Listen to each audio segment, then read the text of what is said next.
Welcome back to The Bible is Art, where we explore the literary artistry of the Bible. And this week, we're looking at a strange argument between a few characters in Luke chapter 1. So this is Luke chapter 1, verse 57. Now the time came for Elizabeth to give birth, and she bore a son. And her neighbors and her relatives heard that the Lord had shown mercy to her, and they rejoiced with her. On the 8th day, they came to circumcise the child.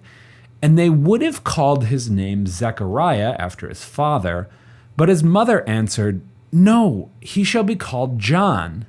And they said to her, "None of your relatives is called by this name." And they made signs to his father, inquiring what he wanted him to be called. And he asked for a writing tablet and wrote, "His name is John." And they all wondered. Now, why this strange vignette about his name? Because it's not simply a naming story, but it's this kind of lengthy disagreement between relatives and neighbors and Zechariah and Elizabeth. Like, if this was just about his name, why include the disagreement? Well, remember, whenever you encounter a strange little detail, it's not there for adding some realistic color to the story. That may be the way that many modern stories work, but not ancient stories and not biblical stories. The narrator in the biblical narrative is terse, and every detail is contributing something to the developing plot and characterization. So what does it mean? Well, the crowd thinks that he should be named after his relatives, but Zechariah is adamant that he's not named after himself or relatives, but that he has a new name, John. So there's two symbolic reasons for this. First, there is a disjuncture, a cutting off from previous generations. That is, his son will not have the same name because there will be a fundamental difference, a change that happens that is indicated by the not carrying on the family name. And the change is indicated by the names, the meaning of the names. Zechariah means Yahweh remembers, while John means Yahweh gives. Notice the shift from the past to the future.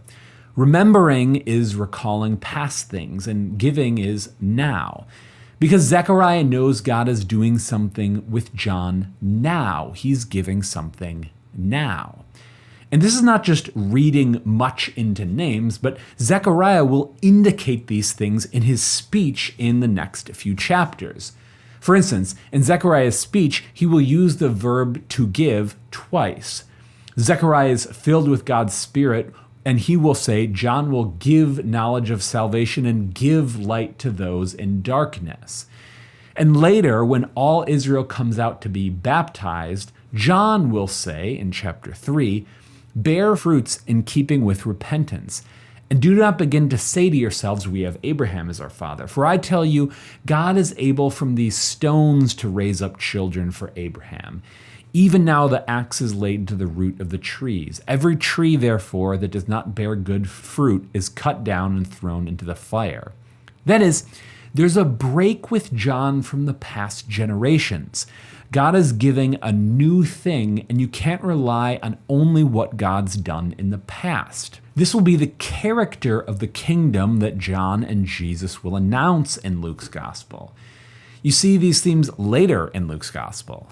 Like when Jesus is lost in the temple, his parents search for him, and Luke tells us that they search first among the relatives, but he isn't with his relatives. Or in chapter 14, Jesus will tell a parable and say, when you give a dinner or a banquet, do not invite your friends or your brothers or your relatives or rich neighbors, lest they also invite you in return and you be repaid.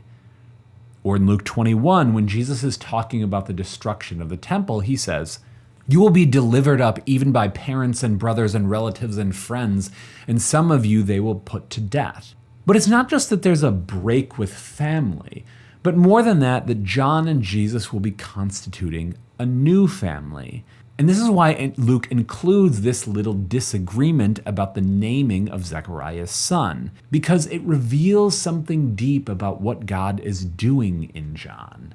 And that, my friends, is why the Bible is art.